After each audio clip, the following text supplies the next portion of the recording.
Hey, Flip It Red, California. I'm Ann Elizabeth. I'm one of the moderators here at Flip It Red, where our goal is to flip as many seats from blue to red as possible. Today, we are speaking with Mike Cargile. Mike is running for Congress in the 35th District against incumbent Norma Torres.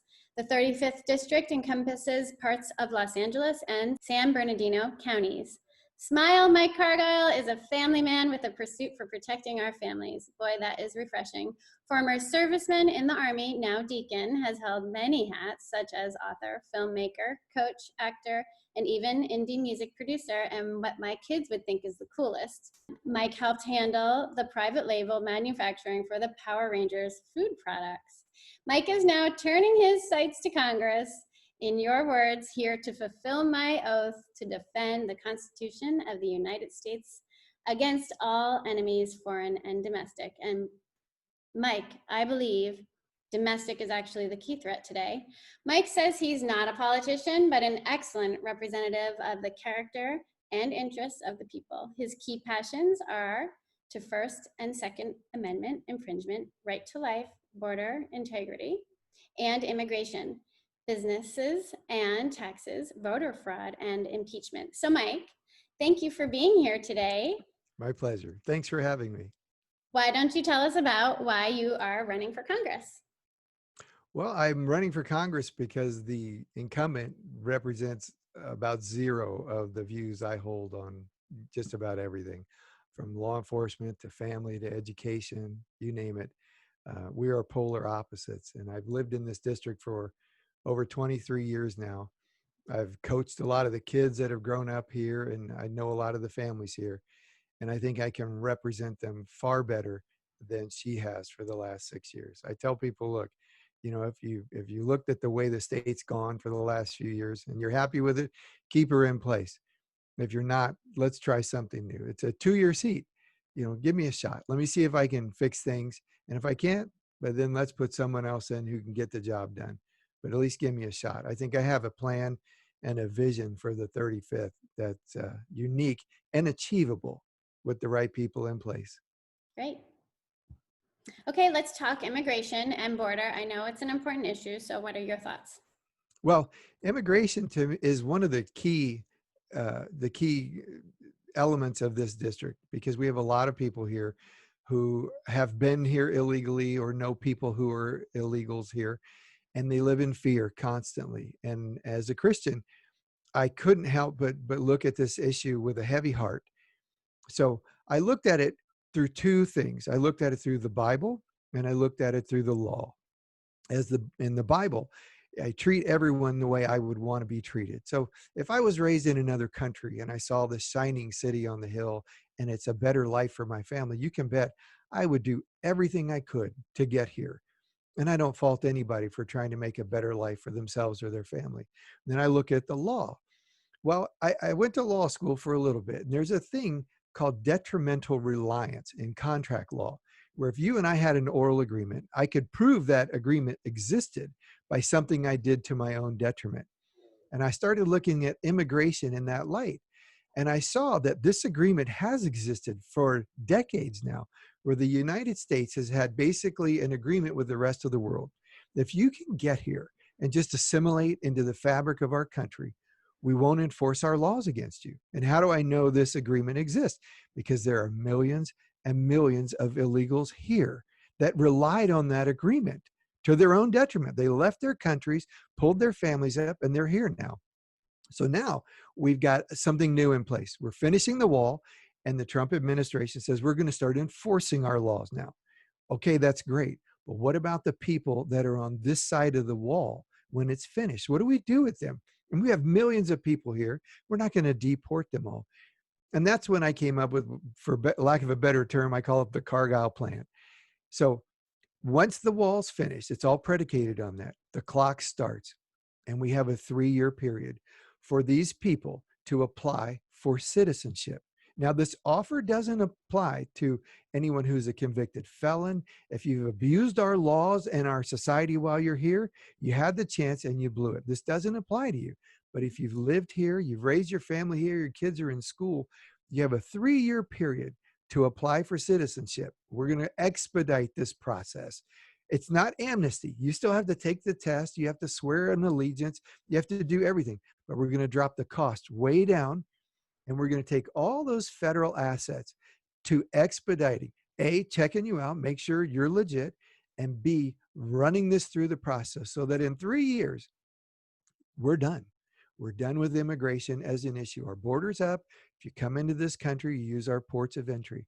But if you're here, then you will be a citizen if you apply within this 3-year period. If you're too lazy to apply within 3 years, I'm sorry, you missed the boat. Now, I've had people say, Mike, that's not fair. You know, my parents came here and they did it right. You know, this is placing them at the front of the line. And I say, you're right. It's not fair. It's not fair to everybody. And I acknowledge that. However, when your parents became citizens, they took on a tax burden for billions and billions of dollars for illegals. And that's not fair either. So we need to make a hard choice as a country. Do we want to fix this, or do we want to continue to torture these people? And I think this is the only plan I've ever seen that would actually fix DACA, amnesty, asylum seekers, the guest worker program. This fixes all of it inside a 3-year period, and then we're done. And I truly believe that if the GOP is serious about helping these people, they will embrace this plan, and then we will take it through California, Arizona, Texas, Florida, and we will have an issue that the whole country can coalesce behind, because it's not a political issue, it's a humanitarian issue. So that's basically my stance on immigration. On the issues tab on cargileforcongress.com, you said, I want President Donald Trump to win in November, and you should too, regardless of your political party affiliation. He built the greatest economy in the history of the world before the pandemic, and he might be the only person on the planet who can do it again. And this point really drives this time we are living in home, because we are a mess with this virus affecting people so gravely right now. Financially, we need a strong leader to pull us back out, and really, if anyone can, he can. But let's talk about small businesses, especially in California. They've taken a real beating with AB 5 and lockdowns, and people can't keep their heads above water. Yes, no, I think AB 5 is malicious. I think it was wrong-headed from the beginning.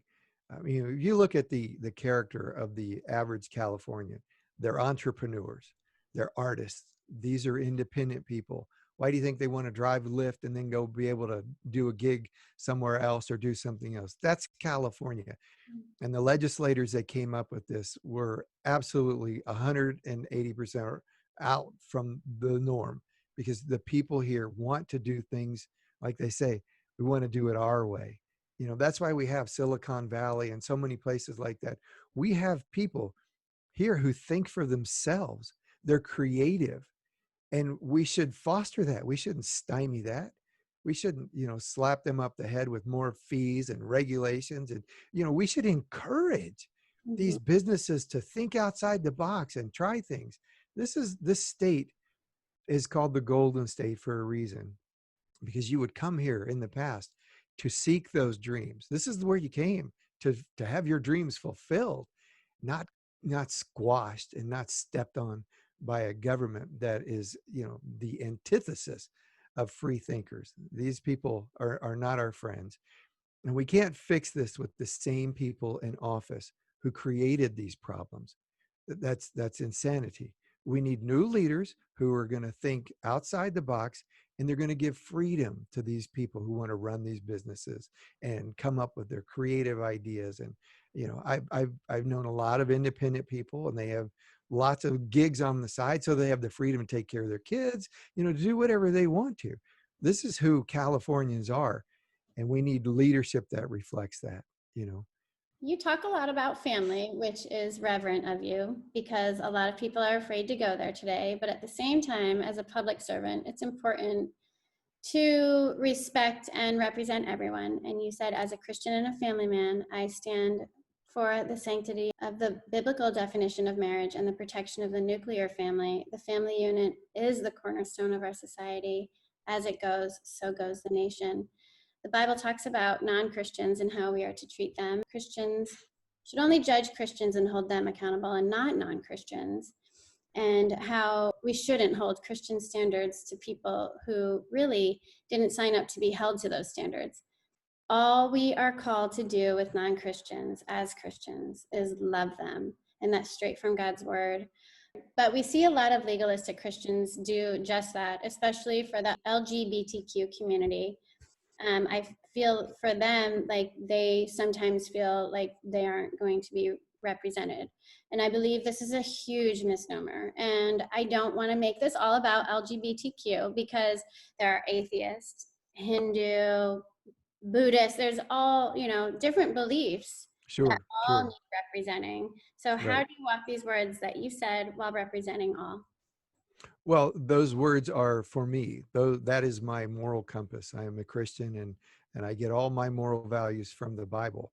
But I'm not running as your pastor. I'm running to be your representative. And as the representative, I follow the Constitution, which has all the values we need in it, and primarily out of our declaration, or the life, liberty, and the pursuit of happiness. That was what I would safeguard for all of those groups. And we can disagree on things, and that's okay. I would hope people would disagree with me, and I need to defend my personal stance on things. But I would defend your right to exercise your religion however you want to. And the freedom to do so is what makes this country unique and what makes us great. However, I would say this, that you should want someone to have a moral compass that's outside themselves. And so I get my standard for living and how I judge people and do everything else from the Bible. And this is a standard that sits over me, that I adhere to. And you should be thankful for that, because right now we have people in Congress who don't have a standard other than their own opinion, which allows them, it's basically mob rule then. We think this, we think this, so we're going to redefine for you everything. We're going to redefine what it means to lie. We're going to redefine what murder is, because that's our opinion, and we now are the standard. So I would think people who think critically about this would say, yes, I may not agree with him, but I sure am glad he has a standard above himself that he adheres to and is responsible to, because without that, we are governed by the mob. And the mob, you might as well call them the Central Committee, because that's really what they are. Mike, one of the groups I follow closely is Informed Parents of California, and some of the posts for children's textbooks are shocking, to say the least. And in some, they use terms like fun fact in the textbooks, kind of to invite kids into the fun of the subject matter, which is completely inappropriate for any 9-year-old, let alone a kindergartner. And it's just reprehensible. There's just not a better word for it. So why are we trying so hard to sexualize our children in California, and nationally to follow, I'm sure, but California is marching that flag to Capitol Hill. No, this is abhorrent and it is evil. If you go read what I have on the website, basically, my old pastor used to say this, that if you knew what a doctor knows, you'd be a doctor. If you know what a lawyer knows, you'd be a lawyer. When a child knows what an adult knows, they're no longer a child. You have ripped their childhood from them. This is evil. We've asked these little brains, these little emotion centers, to grasp adult concepts, and they're not ready for it. All they want to do is figure out how to tie their shoes or do something. The idea of sexual anything doesn't enter their thought process. They haven't developed far enough. And yet, would you have to ask yourself, why? Why would we do this? Why would we sexualize these little people at such a young age? And you're right, these books contain pornographic material, and they contain concepts, homosexuality, bisexuality, transgender, whatever.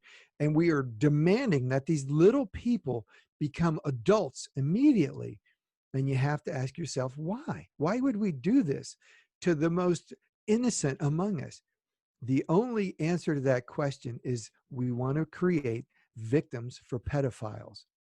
And what we're doing next, and we've already started doing this, is we introduce things like hormone blockers so that they never fully mature. They will be young victims of pedophiles for the rest of their lives. And we've gone so far, you have in universities, they want to redefine what is a pedophile. No, let's not call them pedophiles. Let's call them minor attracted persons. And this is evil. And so you have to ask yourself, why? Why would we allow this? It's at the highest levels that we have pedophile predators among us. And you go, well what's the end result? To destroy the youth of the United States. That it's really the only thing they could do is destroy what's coming next, to twist it in a way it's unrecognizable. How can we condemn people like Jeffrey Epstein and Harvey Weinstein, who are doing the same thing to young girls? We're allowing the predators into the bedrooms, into the bathrooms, into the locker rooms, and I will stand against that. I cannot tolerate that. And if you want to make me your enemy, keep at it. Wow, that is really, truly incredible. I mean, some of the things you said were mind blowing. You make some good points, especially about Epstein, that everyone just thinks is so horrible, or Weinstein, but yet here we are doing it. So it's just Everywhere, and advocating it everywhere. How can you condemn them? Yep, absolutely. Well, Hypocrites. you are so strong on education. It is a passion for you. So can we talk about education? Sure, sure. Primary or college. Is there we've destroyed the minds of our kids at both levels, but I'm a huge advocate of choice. I want choice for the parents. I want you to be able to choose, because the parents know the kids themselves the best. What does my kid need? And it can't be this one size fits all when it comes to education, especially we've seen with the pandemic. There's lots of choices out there now. You've got public online, you've got charter, you've got private, you've got home. So let's make these all available, but I can't afford that. That's where I'm a big advocate for vouchers. You know what? You pay taxes. Let's take this money, and you as the parent, I want to empower you. And this, that with the Black Lives Matter movement, they act like, it's something else, but it really is the educational system in the inner cities. You have taken away the choices for the parents, because the escape out of poverty is always education. And so when you can empower those young moms and dads who are just trying to make ends meet. I mean, look what this governor was trying to do here, trying to shut down the schools. Do you know how adversely that affects so many of the families in my district? I have a largely blue collar district. And when both parents need to work, the kid needs to be in school. So you're saying to the families, you're going to have to do without one of those incomes, because I'm not going to allow your kid into a school when he has almost zero chance of getting the virus and zero chance of passing it on. But because I want to do this, I'm going to destroy half of your income, families of the 35th and the rest of California. And that's wrong. That's absolutely wrong. But with the college education, this is the thing. These colleges are sitting on billions and endowments, and all. They've got federal funding, and they're offering now. We've seen with the pandemic, you're getting half the education, but we refuse to drop the tuition. You're going to get the same education online that you'd get with a community college, but we're going to charge a premium because it's going to have the Berkeley stamp on it, or the Harvard stamp, or whatever. When realistically, these schools should come alongside these students right now and say, look, I understand this is probably the hardest time you'll ever have in your education. So we're going to drop your tuition in half or a quarter, but that would be the thing to do, but they don't do that. They stick it to them. They stick it to their families. And I think this is really the source of a lot of the people that are Bernie supporters, and they've joined the Antifa movement, because they're looking at, look, I'm going to graduate and I'm going to be $250,000 in debt, and there's no jobs for me to pay this debt off. Well, before I came up with my immigration plan, I used to say, well, look, help me fix immigration. That's going to free up couple $100 billion right off. Why don't we deal with your education with that? But in reality, these colleges have become profit centers. They make money off of these kids. California, there's lawsuits. They're kicking out the California kids so they can bring in out of state kids and international kids because they can charge more.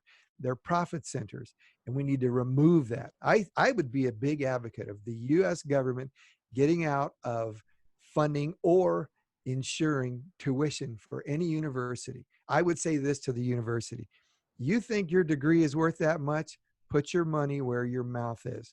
Then you provide the loans for the students, because you're the only one that's going to guarantee that that degree is worth something. So you're going to quit offering all these fluffy degrees. Maybe they can pay for it on their own, but you're going to look at this student and you're going to go, all right, I'm going to give you the education you need to get the job you need to pay me back, because I'm loaning you the money. And the government needs to get out of this completely. We need to put the responsibility for a college education back on the colleges. That's the problem. So let's turn and talk about law enforcement. You mentioned, unlike my opponent, Norma J. Torres, I will always defend the police and never support defunding them. Law enforcement and all of our first responders have my unwavering support in every aspect of their profession to do their jobs effectively, proficiently, and professionally. Thank you for taking that stand, and can we talk about it? Sure, sure. I have family that are law enforcement, and I have a lot of friends that are in law enforcement. So I'm fairly well in tune. But here's the thing, and I mentioned this: the problem is, and it's being treated the absolute wrong way. The problem with a lot of officers is not that they're not trained. Our academies are great, but it's like any skill set you acquire. If you don't use it, it tarnishes over time. And these officers are on the street, they're in rotation. They're so overworked, not only with being on patrol, but being in court trying to defend themselves. And so what happens is they make little mistakes, because they, you don't role play this. You don't do these active shooter drills in ways. And so, because I used to hang out with a bunch of special forces guys in the military, and when they weren't deployed, all they did was train over and over. And that's why we have the best, because they are so sharply trained. Why don't we do this with our law enforcement? If you have an employee at your business and they're not great at their job, do you go, you know what? I'm going to cut your hours and cut your pay and demand that you be a better employee. That makes no sense. I would give you more training, more hours to practice what we already have taught you. And that's what we should do with law enforcement. We need to spend more money on them, not less. And we need to hire more officers, because when you pull these guys and gals off the street to train them more, there's a gap. So we need more officers filling the gap. Mhm. And one of the things I would advocate for to get the best in there is offsetting college tuition and these sorts of things, so that there's a real reason you want to apply for the police academy to be a part of it. And we would have tuition forgiveness. And one of the things I've also seen over the years is these SROs, the school resource officers.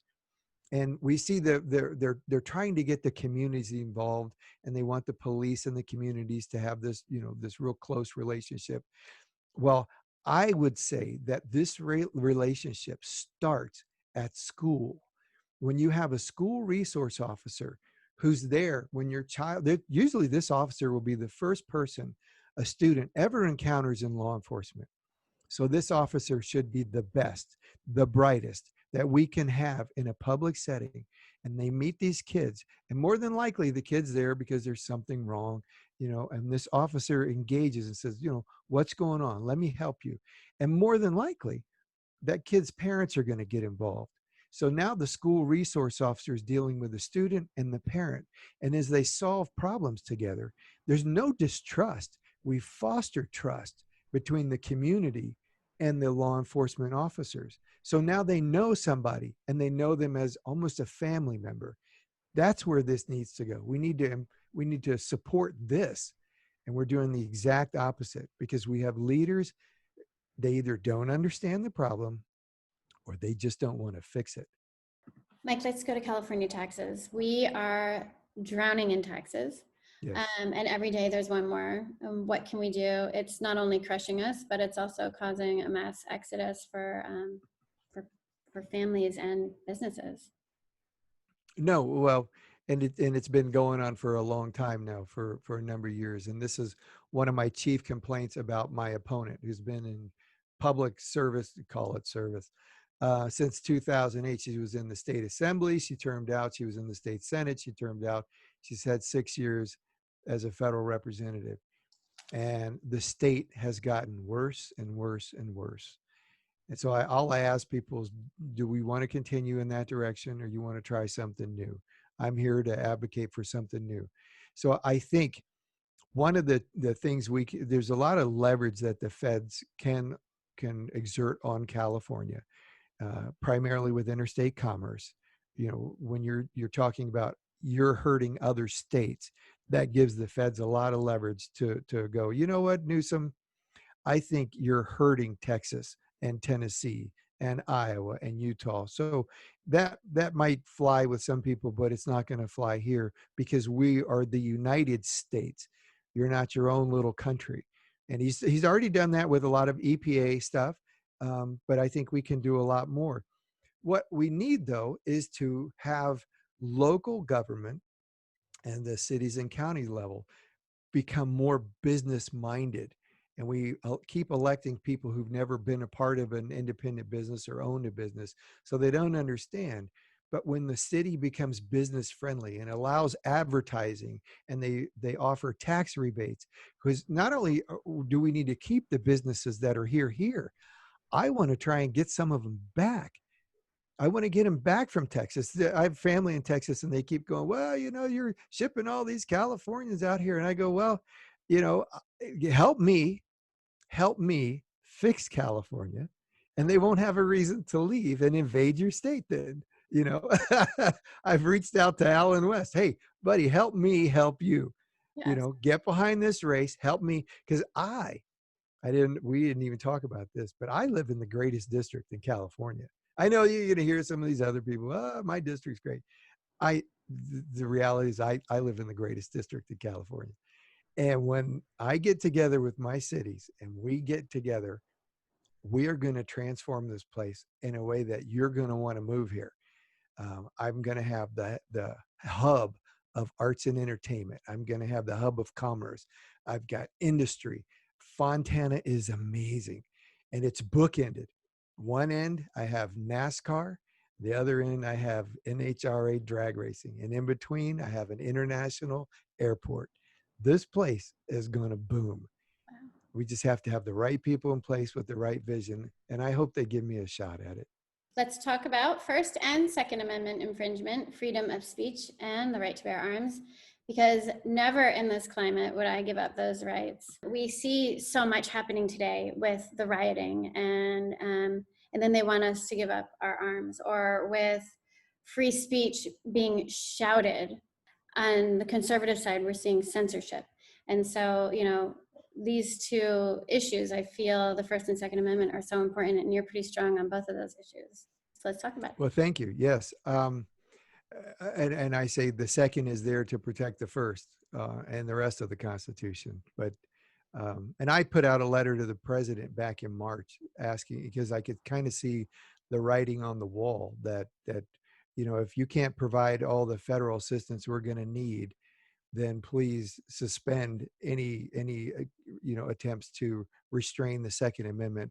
Let people arm themselves and let us stand shoulder to shoulder with the National Guard or local law enforcement. And unfortunately, my words have only resonated more and more as we've got governors releasing thousands and thousands of inmates, and then they wanted to close gun stores, and then they want to defund the police.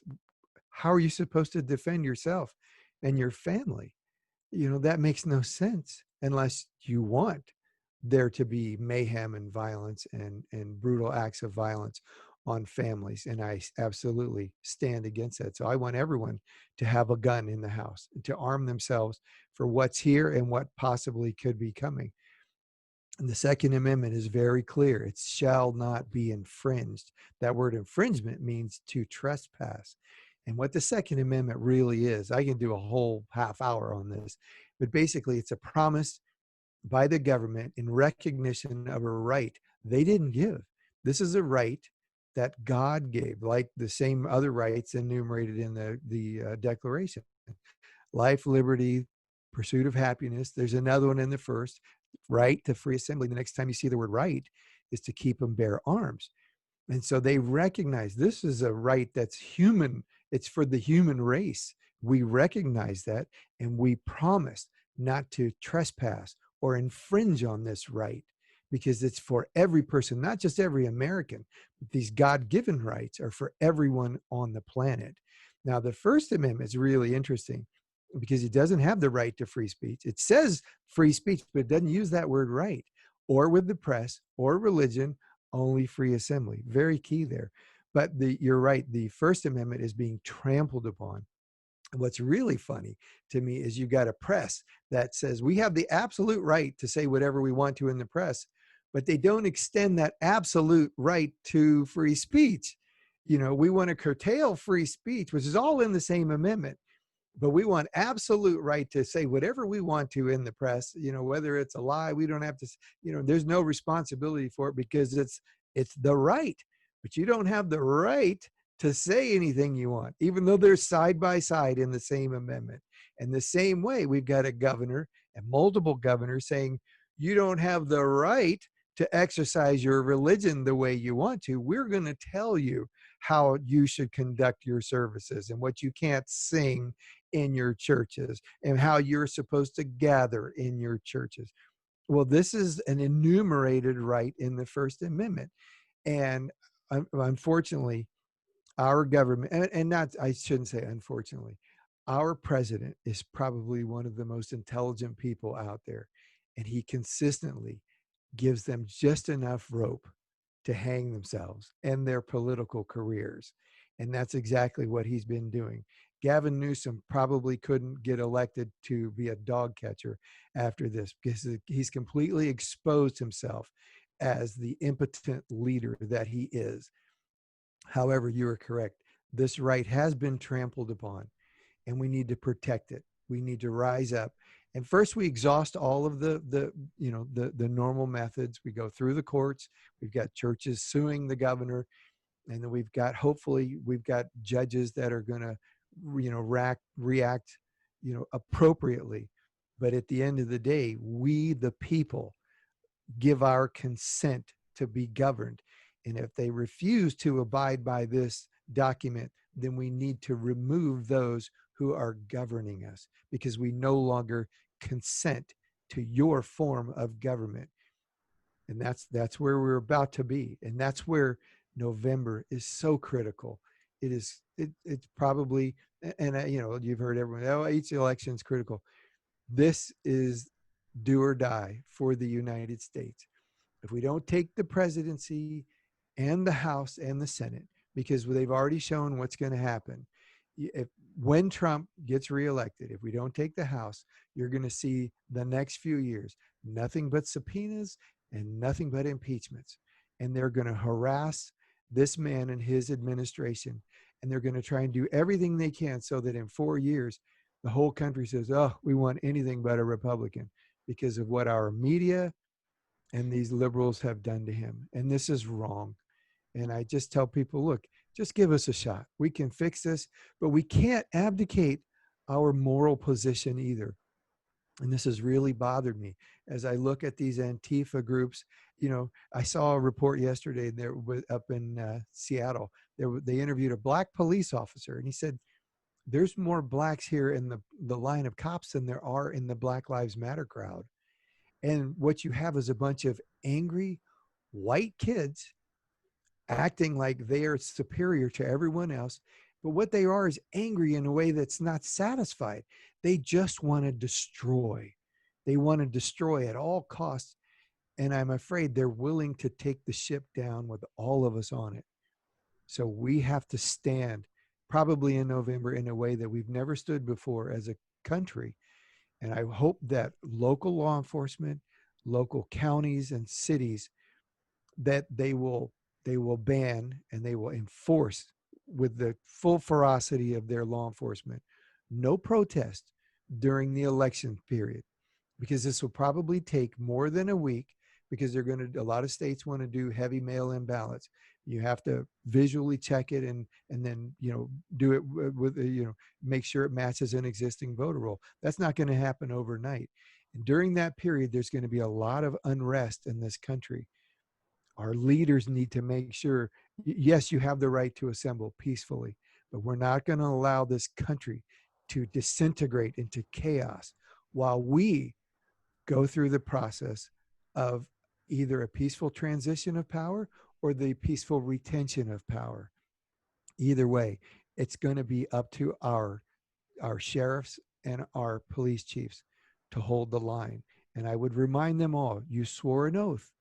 You swore an oath, not to Donald Trump or the Congress, but to the Constitution of the United States, as I did. And I would hold you to that oath. Keep this country secure. I love how you're not afraid to mention the rights of the unborn, because supporting abortion really starts for people at a young age. And I say this because it's the cool stance. And I have to admit, when I was young and uneducated, I was right there. And I'd argue with one girlfriend of mine who was pro-life because it was an idea put into my head just by my own peers to support it. I never knew another way. We all did, and we all said the baby isn't alive yet, it's fine, it doesn't hurt anyone. That's what I thought. But then in my early 20s, something changed for me. Well, two things changed. First, I had a girlfriend who was attacked. She was raped, and she had the baby, which was surprising for a lot of people. She said it was horrible going through the attack, but every time she looked at her son, she said he takes all the pain. And I think this is important because had she gone through it, she would have been mentally scarred twice, one from rape and one from abortion. And the second thing that changed me is I saw a movie about it, and it educated me, and it was called Unplanned? No, it was called The Business of Abortion. Okay. And I Okay. couldn't stomach it. It was really so horrendous. Yeah. And it's clear that the baby feels everything and acknowledges a violent attack on them unto their death. And it's incredibly sad. And it leaves one dead. And it is so important to say this, but one wounded, because she'll never be the same, will she?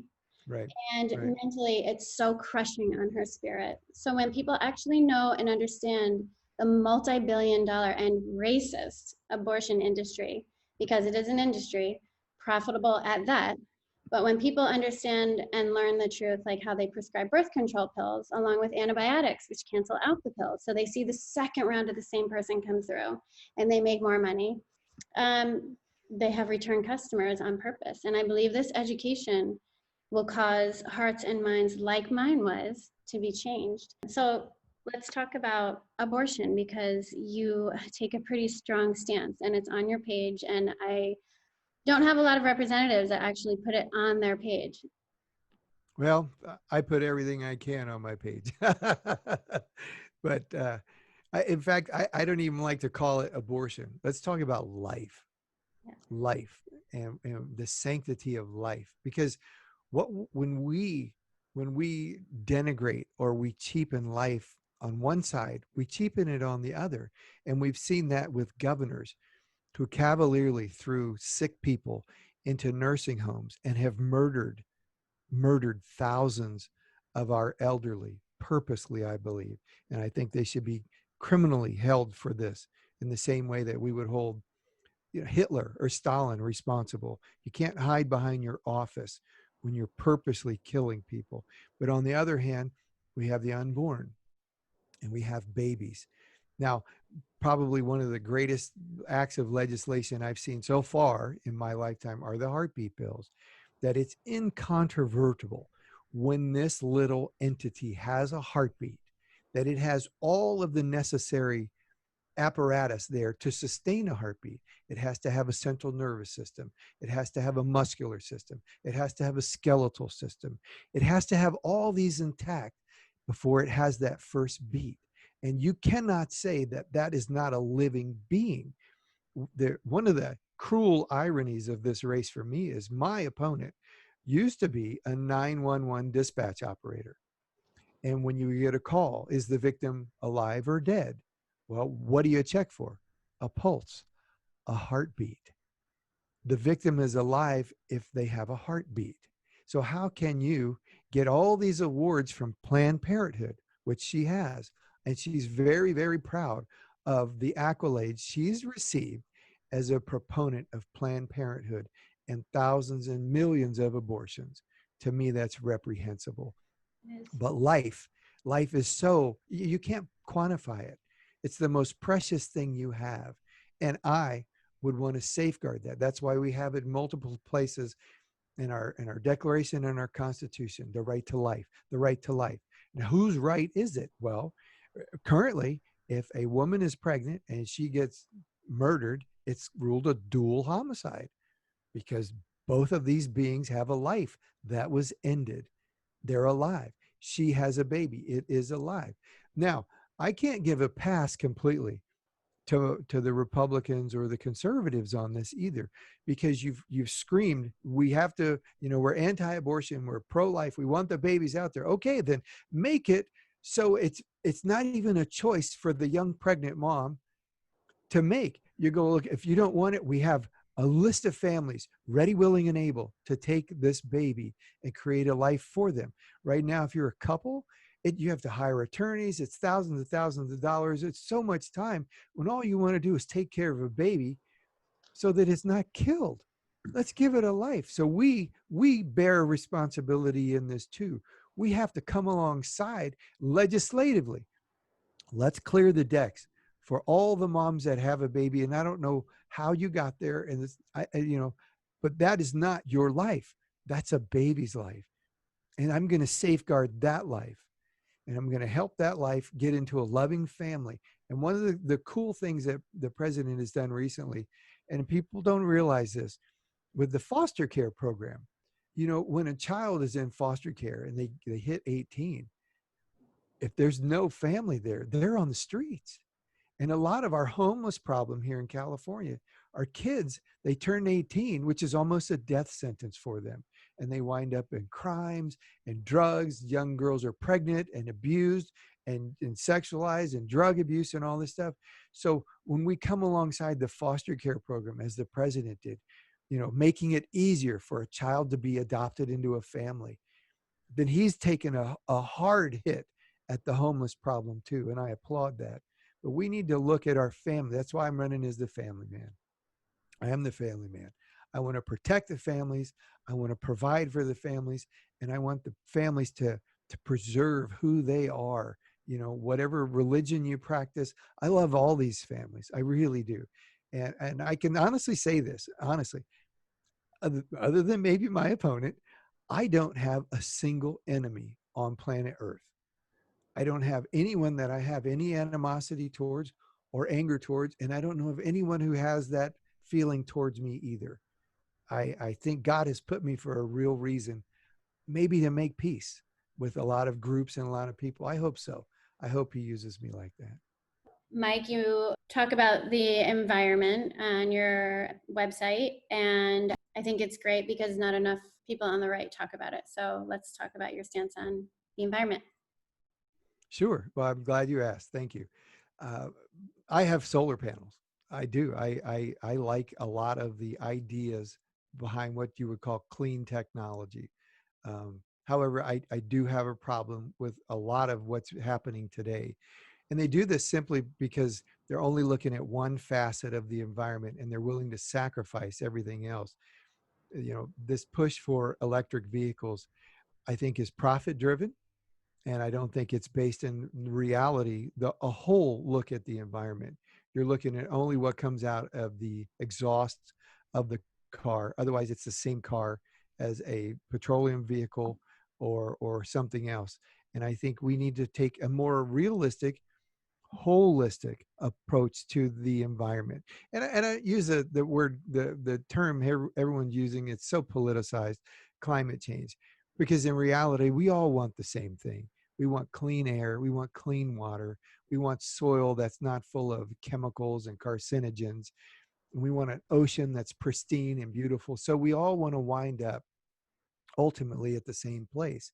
I think, though, There is a more responsible way to look at these technologies. When you look at the cars, especially, like the Teslas, the electric vehicles, there's a lot of carbon created to make this vehicle. And then there's a lot of carbon created to power this vehicle. Is it really offsetting anything? When there are alternatives, one of my favorite is hydrogen.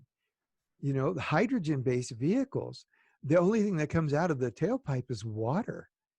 Why not go with something that's clean through and through? Because we have these batteries and people don't realize what's in these batteries. Now, I hope, the technology is going towards a solid state battery, which I fully endorse. But right now that doesn't exist. So you have fields of batteries. What do we do with them? You can't recycle this whole battery. And we have landfills full of leaking acidic batteries that destroy our groundwater, that destroy the soil around it. Forget about how they get the elements for these batteries. If you go look at what's happening in Africa and other places to mine the cobalt and all of the minerals needed, they're literally destroying the earth to mine these things. So why don't we develop a less of a dependence on batteries? We're using them in our laptops and our phones. So why not use something that doesn't use a battery with our vehicles? I think that's a better approach, and it approaches the whole of the environment, because I don't want to sacrifice my water or the soil just to have cleaner air. That doesn't make sense to me. So as a legislator, I have ideas and I want to meet with communities of scientists to say, let's look at this holistically, because we all want to wind up at the same place. Mike, you said at a time of unprecedented assault on our freedoms, our traditions, and our Constitution, we need representatives willing to stand in the gap on behalf of the American people. Our citizens deserve to be treated with dignity, respect, and unwavering support. And then you said, I plan on doing just that. So Mike, I'm gonna give you the last words on this. And I don't usually quote people before their last words, but this was too good. So let's reflect on these words while letting our community know anything else you'd like to discuss today. Well, thank you. I think, as opposed to a typical political speech where I ask for your support, I simply want to tell the people watching this that we're about to go over a cliff as a nation. And unless we take the House back, unless we retain control of the Senate, regardless, President Trump will probably be reelected, but he will be hampered from the first day by subpoenas and impeachment over and over, to the point where people will want anybody but him, because they've rendered him so effective, not actually effective, but in the media. We have to safeguard this country. And if nothing else, I need to get into the office in the House of Representatives to support those efforts and safeguard our republic. I can't say anything more than that, because that's the chief goal here. I can talk about issues, I can talk about things I want to vote on, but I need to get in here to support and save the country. And I need your help. I need your help. So any of you know anyone who's willing to stand in the gap with me and support this race, I would sure appreciate it. Mike, thank you for being here today with our community. It's been a privilege. Your fight for America, its freedoms, our families, education, just your involvement with the community speaks volumes on your character. So thank you. For more information on Mike Cargile for Congress, please visit cargileforcongress.com. That's CARGILE for FOR, and then congress.com. And please give and give big. We don't have Silicon Valley or Hollywood funding on our side, so we need your commitment to get us elected. Again, Mike, thank you. It's been an honor and a privilege to And speak. just remember, smile. It's Cargile.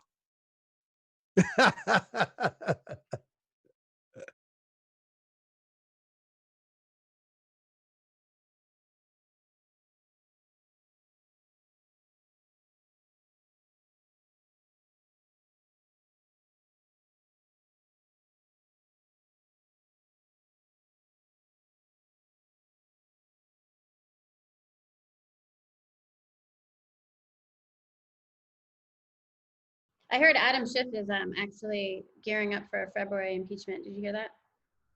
I don't doubt it. He's already got it. And if he doesn't get that, he'll get one in April. And if he doesn't get that, he'll get one in July. We have to take the House back. I need people to support my race and the other races like me who are not going to allow what happened in the president's first 2 years to happen again. We're going to take the House, take the Senate, and then we're going to get a lot done quickly.